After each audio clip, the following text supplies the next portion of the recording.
সবাইকে স্বাগতম জানাচ্ছি আমাদের ভিডিও সিরিজের 17তম পর্বে। তো গত ভিডিওগুলোতে আমরা যোগের সিরিজ এবং গুণের সিরিজ দেখেছিলাম। আজকের ভিডিওতে আমরা শিখব কি করে দুটি সংখ্যার লসাগু এবং কি করে দুটি সংখ্যার গসাগু নির্ণয় করতে হয় ফ্লো চার্টের সাহায্যে। ঠিক আছে, সো ফ্লো চার্টের কনসেপ্টটা যদি বুঝতে পারো, আমি কিন্তু বারবার করে বলতেছি যে ফ্লো চার্ট যদি বুঝতে পারো তোমরা কিন্তু অ্যালগরিদমও পারবা, সি প্রোগ্রামও পারবা। তাহলে এখন চলে আসো, আমরা প্রথমে আজকে সলভ করব দুটি সংখ্যার লসাগু নির্ণয়। তো দুইটা সংখ্যার লসাগু যদি আমাকে নির্ণয় করতে বলে, তাহলে ফার্স্ট অফ অল আমরা একটু কনসেপ্টটা ক্লিয়ার করি যে লসাগুটা আসলে কিভাবে নির্ণয় করে কম্পিউটার। সো 2 আর 4 দুইটা নাম্বার যদি আমরা কনসিডার করি, এটার লসাগু কত আসে 4। এবং আরো দুইটা নাম্বার যদি আমরা কনসিডার করি যে 2 আর 3, এর লসাগু কত আসে 6। তো আমরা কিন্তু ছোটবেলায় শিখছিলাম কি যে 2 আর 4 এটাকে কি করি আমরা 2 দিয়ে ডিভাইড করতে পারতেছি, তাহলে ডিভাইড করলে এটা 1 এটা 2, আর যেহেতু ডিভাইড করা যাচ্ছে না তাহলে এগুলোর যে গুণফল, এই গুণফলটাই কি হয় লসাগু।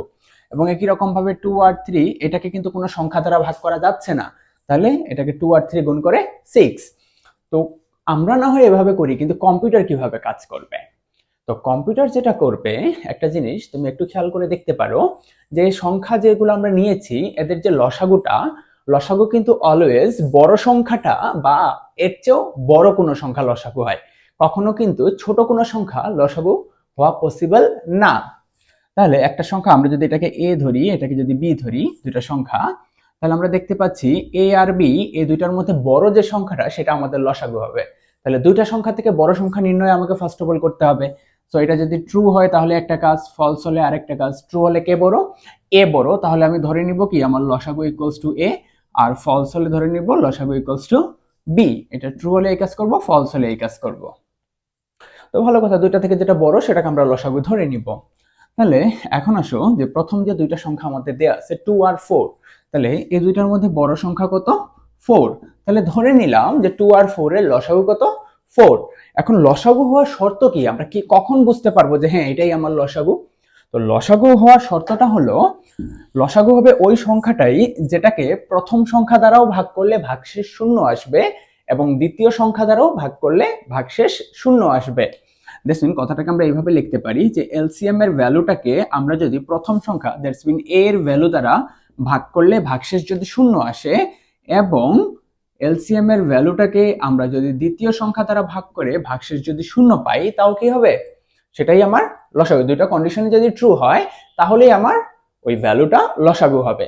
তাহলে এই দুটার মধ্যে আমরা বড় সংখ্যা দেখতে পাচ্ছি কত 4, তাহলে 4 কে আমরা প্রথম সংখ্যা এর ভ্যালু 2 দ্বারা ভাগ করলে আমরা দেখতে পাচ্ছি 2 2 4 ভাগশেষ শূন্য আসছে, রাইট? সো প্রথম কন্ডিশন আমার সত্য হয়ে গেল। এবং এলসিএম এর ভ্যালুটাকে আমরা কি বলছি বি দ্বারা ভাগ করে দেখব, তাহলে আমার বি এর ভ্যালু কত 4, তাহলে 4 দ্বারা আমি যদি এলসিএম এর ভ্যালুকে 4 কে যদি ডিভাইড করি একবার যাবে 4 ভাগশেষ শূন্য। তাহলে দুইটা শর্তই আমার কি হয়ে গেল সত্য হয়ে গেল। তাহলে 4 আমার আনসার প্রথমটার ক্ষেত্রে। এখন আসো দ্বিতীয়টার ক্ষেত্রে। তো দ্বিতীয়টার ক্ষেত্রে আমরা দেখতে পাচ্ছি 2 আর 3 বড় সংখ্যা কত আমাদের 2 আর 3 এর মধ্যে বড় সংখ্যা হলো 3। তাহলে ধরে নিলাম, সো এইটুক কাজ করে আমরা বড় সংখ্যাটা পেয়ে গেলাম লসাগুর মধ্যে। ধরে নিলাম 3 আমাদের লসাগু। এখন 3 লসাগু তখনই হবে যখন আমরা যদি 3 কে এর ভ্যালু কত এবার আমার 2, সো 3 কে যদি আমি 2 দ্বারা ভাগ করি কত আসে একবার যাবে ভাগশেষ 1। তো আমার প্রথম কন্ডিশনই কি হয়ে গেল ফলস হয়ে গেল। তাহলে ফলস হয়ে গেলে আমরা যেটা করতে চাচ্ছি এই এলসিএম এর ভ্যালুর সাথে +1 করব। +1 করে এই কন্ডিশনটা আমি আবার চেক করব। এবার কত হয়ে গেল এলসিএম এর ভ্যালু 4। সো এবার আমি 4 কে যদি এর ভ্যালু দ্যাটস মিন 2 এই 2 দ্বারা যদি ভাগ করি, তাহলে আমরা দেখতে পাচ্ছি দুইবার যাবে ভাগশেষ শূন্য। প্রথম কন্ডিশন ট্রু হয়ে গেছে। এখন আসবো আমরা সেকেন্ডটাতে। তো আমরা এলসিএম এর ভ্যালু কত ধরছি 3 + 1 দ্যাটস মিন 4। 4 কে বি এর ভ্যালু কত এবার আমার, আমরা তো এই দুইটা নিয়ে কাজ করতেছি, তাহলে বি এর ভ্যালু হলো 3। তাহলে 3 দ্বারা ভাগ করলে কয়বার যাবে একবার যাবে 3 ভাগশেষ 1। তাহলে এবার কিন্তু আমার সেকেন্ড কন্ডিশনটা আবার ফলস হয়ে গেছে। তাহলে এরকম তো আমরা কি বলছিলাম যে একটা কন্ডিশন কিন্তু ফলস হলে হবে না, দুইটাই ট্রু হতে হবে, তাহলেই কিন্তু এই ভ্যালুটা আমার লসাগু হিসেবে আমরা এটাকে অ্যাকসেপ্ট করব। তাহলে ফলস হলে আমরা আগেরবার +1 করেছিলাম, এবার ফলস হয়েছে তাই আবারও +1। এবার কত হয়ে গেল 5। সো এবার যদি আমরা 5 কে এবার আমরা ট্রাই করে দেখব। সো 5 কে যদি আমরা কত দ্বারা ডিভাইড করব, a এর ভ্যালু কত 2, সো 5 কে 2 দ্বারা ভাগ করলে দুইবার যাবে, 4 ভাগশেষ 1, তাহলে প্রথম কন্ডিশনই ফলস হয়ে গেল। তাহলে এগেইন আমি যেটা করব +1, এবার কত হয়ে গেল 6, সো 6 কে আমি যদি 2 দ্বারা ডিভাইড করি তাহলে আমি দেখতে পাচ্ছি যে এটা তিনবার যাবে, 6 ভাগশেষ 0, প্রথম কন্ডিশন ট্রু। এখন আমি দ্বিতীয় কন্ডিশনটা ট্রাই করব, 6 কে 3 দ্বারা ডিভাইড করব, 3 দ্বারা ডিভাইড করলে 3 দুগুণা 6 ভাগশেষ 0, তাহলে দুইটাই শর্তই কি আমার হয়ে গেছে, ট্রু হয়ে গেছে। দ্যাটস মিন এটাই হবে আমার আনসার, 6 হবে আমার আনসার। সো এইভাবে করে আমরা কি করতে পারি, যে কোনো দুইটা সংখ্যার লসাগু নির্ণয় করতে পারি। সো এই কনসেপ্টটাকেই আমরা এখন ফ্লো চার্টের সাহায্যে রিপ্রেজেন্ট করব। তাহলে ফার্স্ট অফ অল আমরা জানি যে কোনো ফ্লো চার্টের ফার্স্ট স্টেপ কি আমাদের স্টার্ট। তো স্টার্ট দেওয়ার পর আমরা কি করব, ইনপুট নেব, আমরা কোন দুইটা সংখ্যার লসাগু নির্ণয় করতে চাচ্ছি সেই দুইটা সংখ্যা আমরা ইনপুট নেব। তাহলে আমরা লিখলাম ইনপুট এ বি, দুইটা সংখ্যা আমি ইনপুট নিলাম। আমরা ফার্স্ট কাজ কি করছিলাম, বড় সংখ্যাটাকে লসাগু ধরে নিছিলাম। তাহলে আমার ফার্স্ট কাজ হলো দুইটা সংখ্যা থেকে বড় সংখ্যা নির্ণয় করা। সো এ গ্রেটার দেন বি, এই শর্ত যদি সত্য হয় তাহলে কে বড়, এ বড়। তাহলে আমরা লিখে দিব এলসিএম ইকুয়ালস টু এ। আমরা এলসিএম কেন লিখলাম, ওই যে এখানেও এলসিএম লিখছি, এলসিএম এর ফুল ফর্ম হলো লোয়েস্ট কমন মাল্টিপল, যেটার বাংলায় বলা হয় লসাগু বা লঘিষ্ঠ সাধারণ গুণনীয়ক। তো এখন আসো, এইটা যদি ফলস হয় তাহলে আমরা ধরে নিব কি এলসিএম ইকুয়ালস টু আমাদের B. So LCM equals to B. তো এর পরের কাজ, এটা আমরা বড় সংখ্যাটাকে ধরার পরে আমরা কি করছিলাম, এই যে নিচের কন্ডিশনটা ট্রাই করছিলাম। সো ওই কন্ডিশনটা আমরা বসাই দিব যে LCM mod a double equals to 0 and LCM mod b double equals to 0. So এই দুইটা কন্ডিশন যদি ট্রু হয় আমার, তাহলে ওইটাই কি আমার আনসার। সো এগুলো আমরা মুছে ফেলি একটু। সো এটা যদি ট্রু হয় এই শর্তটা, তাহলে ওইটাই আমার আনসার। সো আমরা প্রিন্ট করে দিব আমাদের এলসিএম এর ভ্যালুটা। So print LCM, LCM print করে দিলে আমার কাজ শেষ। এবং আমরা দেখছিলাম কি কন্ডিশনটা যদি ফলস হয় তাহলে আমরা কি করছিলাম, এলসিএম এর ভ্যালু এক করে বাড়াইছিলাম। So LCM equals to LCM plus 1, LCM এর ভ্যালু এক করে বাড়ায় আমরা চলে আসবো আমাদের প্রিভিয়াস কন্ডিশনে। সো কাজটা রিপিটেডলি চলতে থাকবে, এক করে বাড়তে থাকবে, এই কন্ডিশনটা আমরা বারবার চেক করতে থাকবো যত সময় পর্যন্ত এই কন্ডিশন ট্রু হবে না। কোনো না কোনো এক পর্যায়ে গিয়ে আমার এই কন্ডিশনটা ট্রু হবে, তখন ওইটাই আমার এলসিএম এর ভ্যালু, আনসারটা প্রিন্ট হয়ে যাবে। সো আই হোপ এটা তোমরা বুঝতে পারছো, দুটি সংখ্যার লসাগু নির্ণয়। সো এটার অ্যালগরিদমটা আমি দেখাই দিচ্ছি। অ্যালগরিদমে স্টেপ হবে কয়টা, 1 2 3 4 5 6 7 8 9, 9টা স্টেপ হবে। So step 1, step 2, step 3,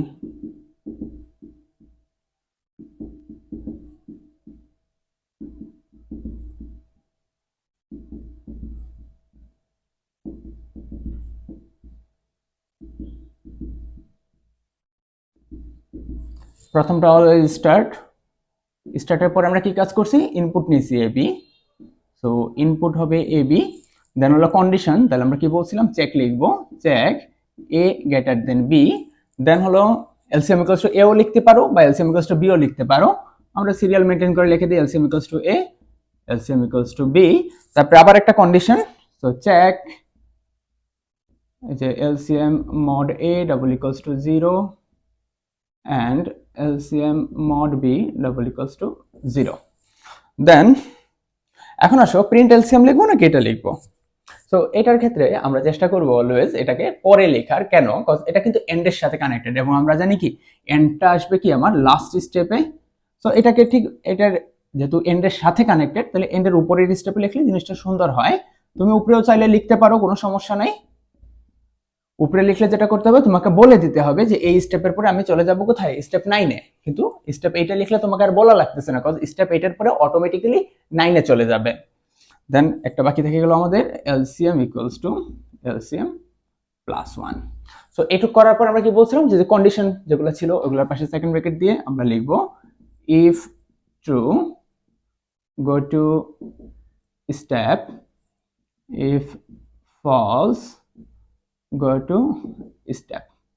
so এটা ট্রু হলে আমরা কি কাজ করছিলাম, এলসিএম ইকুয়ালস টু এ, যেটা আমরা কত নাম্বার স্টেপে লিখছি 4 এ। So if true go to step 4, এবং এটা ফলস হলে আমরা কি কাজ করছি, এলসিএম ইকুয়ালস টু বি, যেটা আমাদের 5 number step. So go to step 5।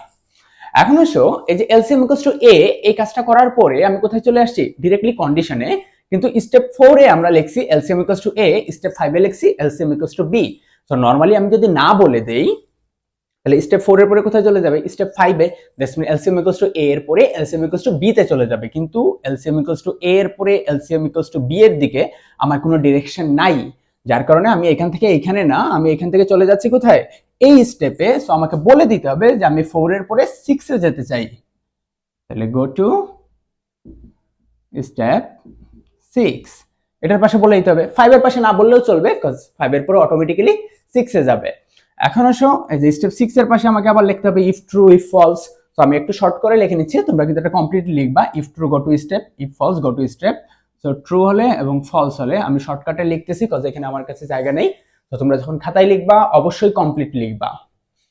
So এটা ট্রু হলে আমরা কি কাজ করছি, প্রিন্ট করে দিছি এলসিএম, যেটা হলো আমাদের 8 নাম্বার স্টেপ। এবং ফলস হলে আমরা কি কাজ করছি, এলসিএম ইকুয়ালস এলসিএম প্লাস 1, যেটা হলো আমাদের 7 নাম্বার স্টেপ। এবং একটা জিনিস খেয়াল করে দেখো, এই LCM equals to LCM plus 1 এই স্টেপের পর আমরা কোথায় গেছি, আবার কিন্তু কন্ডিশনে ফেরত আসছি। তো আমাকে এখানে উল্লেখ করে দিতে হবে যে আমি স্টেপ 7 এর পরে আবার স্টেপ 6 এ ফেরত যেতে চাচ্ছি। তাহলে গো টু স্টেপ 6। আই হোপ তোমরা এটা বুঝতে পারছো। সো ফ্লো চার্ট হয়ে গেল, অ্যালগোরিদম হয়ে গেল। সো যখন আমরা এগুলার সি প্রোগ্রামগুলো করব, তখন সি প্রোগ্রামটা আমরা কভার করে ফেলবো। সো এই যে ফ্লো চার্টগুলো যেগুলো করে দিচ্ছি, এগুলো কিন্তু অবশ্যই তোমরা খাতায় নোট আকারে রাখবা, নাহলে কিন্তু পরবর্তীতে যখন সি প্রোগ্রাম করাবো তখন কিন্তু কিছুই বুঝতে পারবা না। ঠিক আছে? সো আই হোপ লসাগু নির্ণয়টা তোমরা বুঝতে পারছো। এখন আমরা চলে আসি গসাগু নির্ণয়। সো এটা ছিল আমাদের লসাগু নির্ণয়। ওকে, সো লসাগু নির্ণয়ের ফ্লোচার্ট শেষ। এখন আমরা যাব গসাগু নির্ণয়ে। সো একটু কনসেপ্টটা ক্লিয়ার করি। সো দুইটা সংখ্যা আমরা যদি কনসিডার করি 2 আর 4, গসাগু কত হয় 2, 2 এবং 3 গসাগু কত হয় 1। তাহলে গসাগুর ক্ষেত্রে দেখা যায় কি, যে দুইটা সংখ্যা দেয়া থাকে, ওই দুইটা সংখ্যা থেকে ছোট সংখ্যা বা এর চেয়েও ছোট কোনো সংখ্যা গসাগু হয়, রাইট? কখনো বড় সংখ্যা বা এর চেয়ে বড় সংখ্যা গসাগু হতে পারে না। লসাগু হয় বড় সংখ্যা, কিন্তু গসাগুর ক্ষেত্রে কি হয়, ছোট সংখ্যা। তাই আমরা যেটা করব, এখানে গ্রেটার দেন এর জায়গায় আমরা জাস্ট বসাই দিব কি লেস দেন। তাহলে ছোট সংখ্যাটা হয়ে যাবে কি আমাদের গসাগু। সো গসাগুর ইংলিশকে আমরা যেটা লিখব জিসিডি। ঠিক আছে, গসাগুর ইংলিশকে জিসিডি লেখা যায় অথবা এইচসিএফও লেখা যায়, দুটার যে কোনো একটা লিখলেই হয়। জিসিডি হলো কি গ্রেটেস্ট কমন ডিভিজার, এইচসিএফ হলো হাইয়েস্ট কমন ফ্যাক্টর। তো যে কোনো একটা লিখলেই হবে। তো এটা হয়ে যাবে জিসিডি। তো এখন আসুন কন্ডিশনটা। তো কন্ডিশনে এখন একটু খেয়াল করো যে 2 আর 3 এর লসাগু ছিল 6, কারণ 6 কে 2 দ্বারা ভাগ করলে এবং 6 কে 3 দ্বারা ভাগ করলে ভাগশেষ 0 আসে, রাইট? কিন্তু 2 আর 3 এর গসাগু 1 কেন? কজ 2 কে 1 দ্বারা ভাগ করলে এবং 3 কে 1 দ্বারা ভাগ করলে ভাগশেষ 0 আসে। একটু কিন্তু কনসেপ্টটা উল্টে গেছে। কিভাবে কনসেপ্টটা উল্টে গেছে একটু খেয়াল করো। এটা ছিল আমার এ, এটা ছিল বি। তাহলে দেখো, এটা এ, এটা বি, এটা এ, এটা বি, এবং এটা ছিল কি আমাদের এলসিএম। এটা হলো এলসিএম, এটা হলো এলসিএম, এটা হলো আমাদের জিসিডি। এই যে জিসিডিটা বাইরে, জিসিডি। তাহলে খেয়াল করে দেখো, এলসিএম এর ক্ষেত্রে আমরা কি লিখছি, এলসিএম মড এ, মানে যেটাকে আমরা ভাগ করব সেটাকে আমরা সামনে লিখি, যেটা দ্বারা ভাগ করব সেটাকে আমরা পরে লিখি। তো এটার ক্ষেত্রে কাকে ভাগ করব, আমি এ কে ভাগ করব। তাহলে এটা আসবে আগে, কাকে দ্বারা ভাগ করব, জিসিডির ভ্যালু দ্বারা। তো জিসিডি আসবে ভিতরে। কন্ডিশনটা কিন্তু উল্টা, আগের বার ছিল এলসিএম মডে, এবার হয়ে গেছে কি এ মড জিসিডি। সেম একই রকম এটাও বি মড জিসিডি। তো এই কন্ডিশন যদি ট্রু হয় তাহলে আমরা প্রিন্ট করে দিব কি আমাদের জিসিডি, আর ফলস হলে জিসিডি ইকুয়ালস টু, আগের বার কি করছিলাম +1 করে বাড়াইছিলাম, এবার হয়ে যাবে কি 1 করে কম। সো আই হোপ এটা তোমরা বুঝতে পারছো। সো প্রিন্ট এখানে চলে আসবে জিসিডি, এবং এটাকে আমরা জাস্ট একটু ঠিক করে দিই, তাহলে হয়ে যাবে অ্যালগোরিদমটাও জিসিডি ইকুয়াল টু জিসিডি -1, কন্ডিশনটা চেঞ্জ হবে, a mod gcd is equals to 0 and b mod gcd equals to 0, gcd equals to a, gcd equals to b. So এই হয়ে গেল দুটি সংখ্যার গসাগু নির্ণয়ের ফ্লোচার্ট এবং অ্যালগোরিদম। সো এই ভিডিওগুলো যখন আমার কমপ্লিট হয়ে যাবে ফ্লোচার্ট বা অ্যালগোরিদম করা, তখন এটা কিন্তু তোমরা ভিডিওটাকে পজ করে অবশ্যই খাতায় নোট করে নিবা। আমি বারবার করে বলতেছি, আমি যে কয়টা ফ্লোচার্ট করাইছি সবগুলা কিন্তু অবশ্যই নোট রাখবা, না হলে কিন্তু পরবর্তীতে যখন সি প্রোগ্রাম করাবো তখন কিন্তু তোমাদের বুঝতে একটু সমস্যা হবে।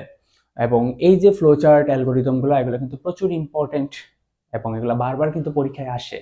তোমাদের ইন্টার লেভেলে কিন্তু খুব বেশি যে কঠিন যে ফ্লোচার্ট বা অ্যালগোরিদম আছে তা না, এগুলো ইজি, কিন্তু তোমরা নিজেরাই দেখতে পাচ্ছ যেগুলো কিন্তু খুব বেশি কঠিন না। একটু লজিক খাটালে, একটু মনে রাখলেই কিন্তু এই জিনিসগুলো ইজিলি লেখা যায় এবং এই জিনিসগুলোতে ইজিলি মার্ক পাওয়া যায়। তুমি থিওরি কোয়েশ্চেন পৃষ্ঠার পর পৃষ্ঠা লিখবা, মার্ক কিন্তু 100% মার্ক পাবা না, কিন্তু এগুলো হলো কি কিছুটা লজিক্যাল টাইপস বা ম্যাথমেটিক্যাল টাইপস আমরা ওইগুলোকে বলতে পারি। সো এগুলার ক্ষেত্রে যেটা হয় যে তোমার যদি লেখা যদি ঠিক থাকে তুমি অবশ্যই মার্ক পাবা। ঠিক আছে? তো এরই সাথে আমাদের কিন্তু লসাগু গসাগু নির্ণয় হয়ে গেল। আমরা পরবর্তী ভিডিওতে কয়েকটা ট্রিকি কোয়েশ্চেন শিখব, ট্রিকি কোয়েশ্চেনের আমরা ফ্লো চার্ট অ্যালগোরিদম শিখব। তো ততক্ষণ ভালো থাকো, সুস্থ থাকো, দেখা হবে পরবর্তী ভিডিওতে। ধন্যবাদ সবাইকে।